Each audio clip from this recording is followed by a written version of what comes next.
अस्सलाम वालेकुम। औरत और उसके सर के बाल। किसी भी औरत की खूबसूरती में उसके सर के बालों का अहम किरदार होता है। मर्द औरत की बालों पर मर मिटते हैं। अगर मर्दों की कमज़ोरी की बात की जाए तो इसमें औरत के बाल ज़रूर शामिल होते हैं। कुदरती तौर पर बाल घने, लंबे, सिल्की, शाइनी, काले, सफ़ेद, छोटे बड़े और घुंघराले होते हैं। अगर मैं अपनी बात करूं तो मुझे भी औरत के बाल बहुत पसंद हैं। हमारी बीवियां अपनी बालों को संभालने में कई कई घंटे लगा देती हैं और हम उनको खोल कर मिनटों में ख़राब कर देते हैं। ये जो बाल हमें अच्छे लगते हैं, इनको संभालना इतना आसान काम नहीं है। गर्मियों में ये औरत को गर्मी से मार देती हैं और फिर सर्दियों में इनको धोना, खुश्क करना और संभालना मुश्किल काम होता है। इनकी बहुत ज़्यादा एहतियात और केयर करनी पड़ती है, तब जाकर ये खूबसूरती का बायस बनती हैं। अब आते हैं दूसरी तरफ। बाल जहां एक तरफ औरत की खूबसूरती और मर्दों को अपनी तरफ मुतवज्जो करने और कशिश का बायस बनती हैं, वहीं दूसरी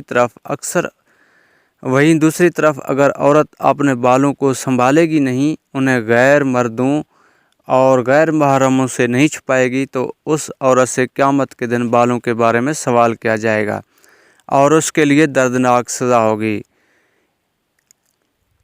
एक बेटी ने अपने बाबा से पूछा कि बाबा, मैं अपनी जिस्म का कहाँ तक पर्दा करूँ? तो बाबा ने जवाब दिया, बेटी, जहाँ तक जहन्नुम की आग बर्दाश्त कर सकते हो। मतलब ये कि जहाँ तक अल्लाह ने हुक्म दिया है वहाँ तक जिस्म को छुपाना और पर्दा करना गैर महरमों से ज़रूरी होता है।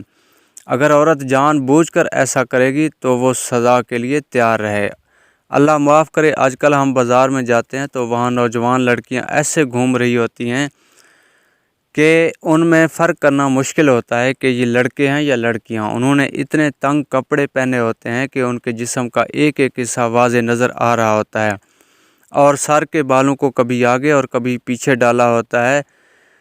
सर के अलावा छातियों के ऊपर दोपट्टा या चादर का नामो निशान नहीं है। ये मॉडर्निज़म नहीं है, बल्कि अल्लाह को अज़ाब देने के मुतरादिफ है।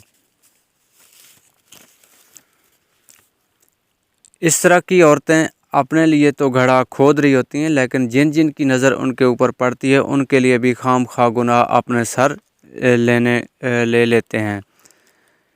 इसीलिए कोशिश करें कि जहाँ तक हो सके अपने जिस्मों और बालों की हिफाजत करें और इनको ज़्यादा से ज़्यादा छुपाकर और पर्दे में रखें, सवाए अपने माँ बाप, बहन भाइयों और शौहर के अलावा किसी को ना दिखाएं।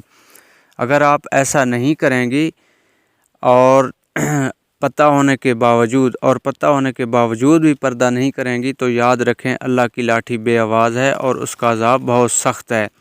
वो चाहे तो माफ़ कर दे और अगर ना चाहे तो कोई उससे पूछ नहीं सकता। मेरा काम था पैगाम आप तक पहुंचाना।